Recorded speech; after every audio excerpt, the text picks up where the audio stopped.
Hello beautiful people, it's your girl Chioma and you're welcome back to my YouTube channel. And if you just see my face for the first time, my name is Chioma, and on this channel I share lifestyle content, weight loss, places I visit in my city, adventures and opinions like as I'm doing today. So today I'm going to be talking about domestic violence. Please note, all this I'll be saying is based on my own opinion, what I think about it, what I think about domestic violence. I'll also like to hear your own opinion on domestic violence in the comment section. So let's get right into the video.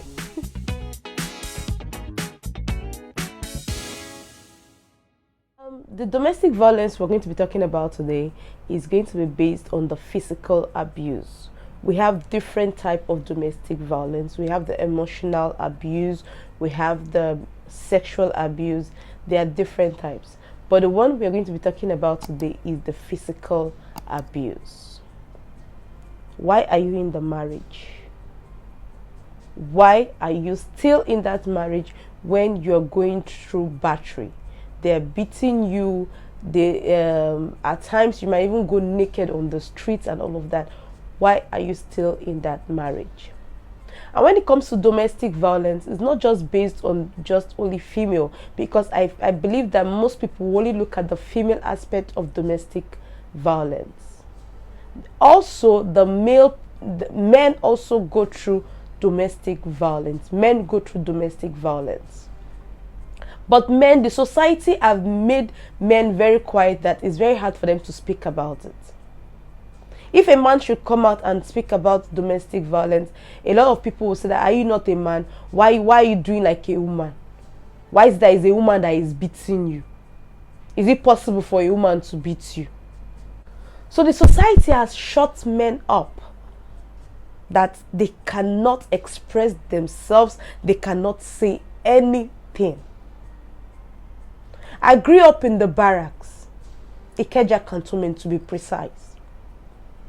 A lot of broken homes, and most of them, they still remain in that marriage. Some of them even died in that marriage. A lot of times you see them, they'll beat themselves to stupor, they'll come outside naked. But a lot of them choose to be in that marriage. What really prompted me to make this video is the case of IVD and Bimbo. I'm going to put a picture of them on display. IVD and Bimbo. These were couples that they've been married for a long time. They got married to themselves at a very tender age.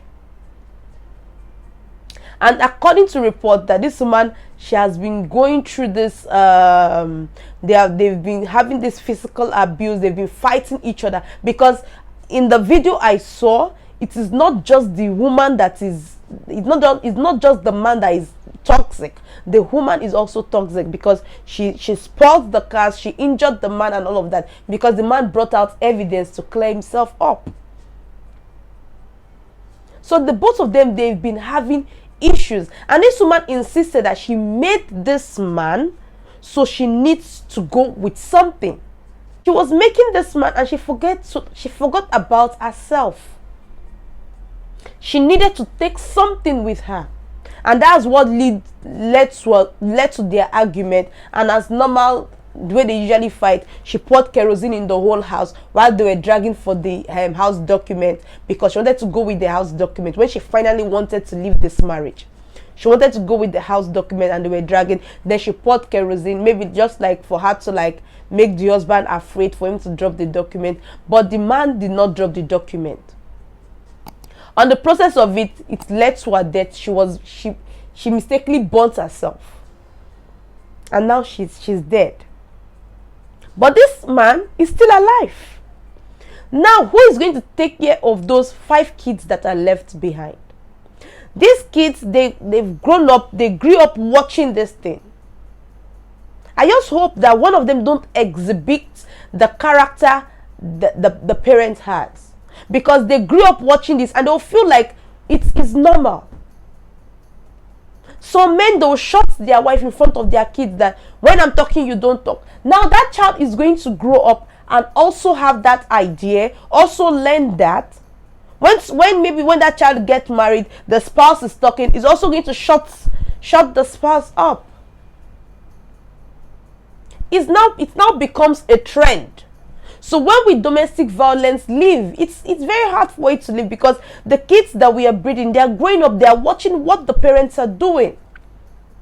Some people, they are still in the boyfriend and the girlfriend level. They've not even gotten to that marriage level. They are still in the boyfriend and the girlfriend level, but they are accepting all this nonsense. Their boyfriend will slap them today, the next thing they'll give them iPhone, they'll take it. He loves me, that is why.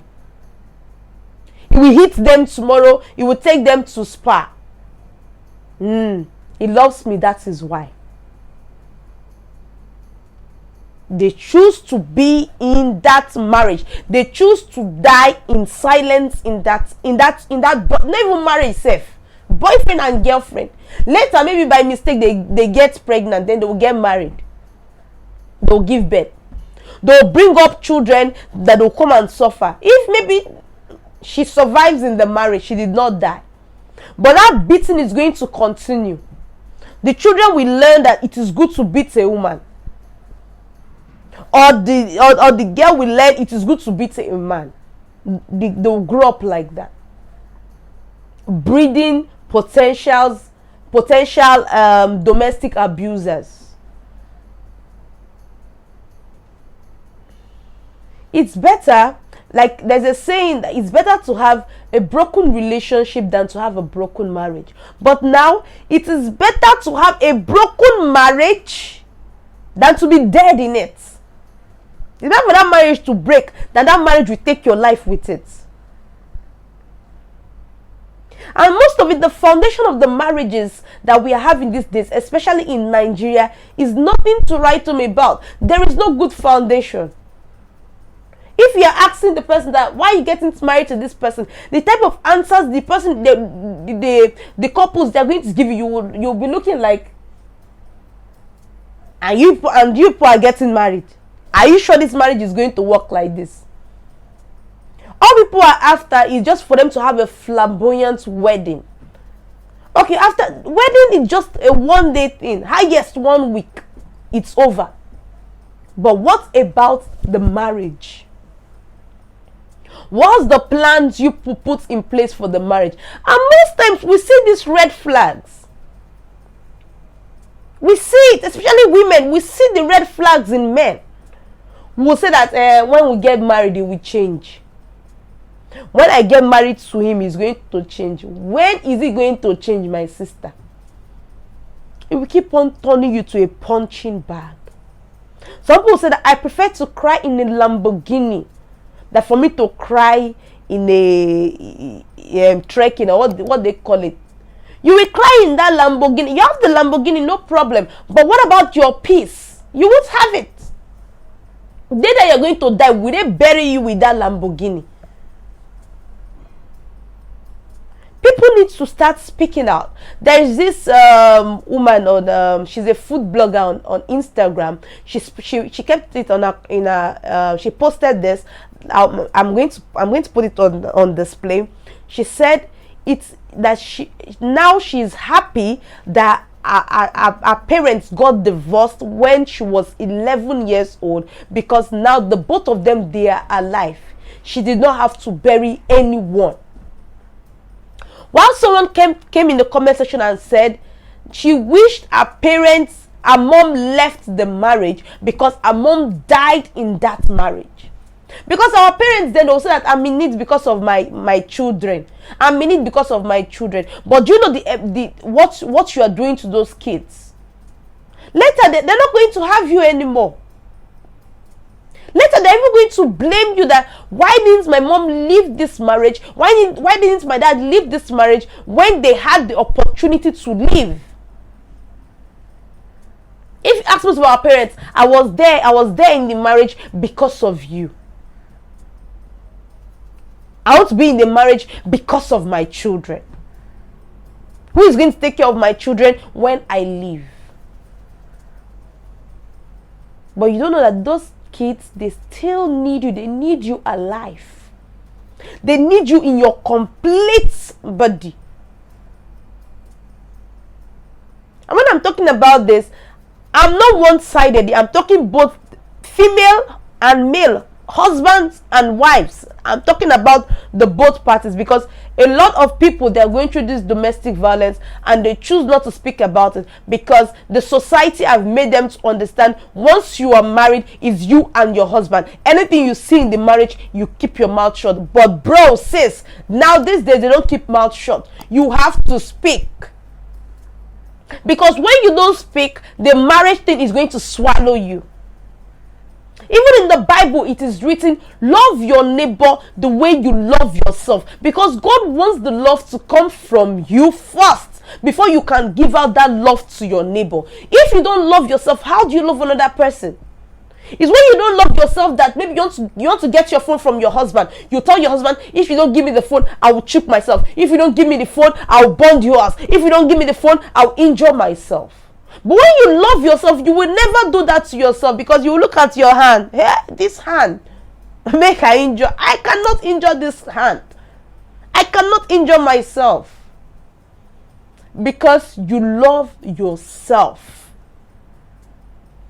Some women will say that I cannot leave him, no matter what he's doing, I cannot leave him because I made him who he is today. Yes, you made him who he is today. He's a better person. He is rich. He has everything that he wants. Why you have practically nothing? Because you were busy making another person. You forgot to make yourself. You were only thinking about Mr. A, Mrs. A, but you forgot that before this person came into my life, I had myself. It's better to live when you are alive. Live when you are alive. Like the case of Osinachi, she's a gospel artist. She's dead now. I'm going to put a picture. This woman, she died in domestic violence. Now the husband is sentenced to death. And I'm very sure maybe she was thinking about her kids. Now look, who is going to take care of the kids? Because even the husband is not going to be alive to take care of the kids. Maybe she's thinking, I'm a gospel artist. What will people say about me? Those same people that she's thinking about, what would they say about her? When she died, they were saying, assume she would have left the marriage when she could leave. You don't help people that want to be helped. Some people say that, yeah, your friend is going through domestic violence. You know about it. Why didn't you report? Why didn't you take her out of the marriage? Why didn't you help her? You can only help people that wants to be helped.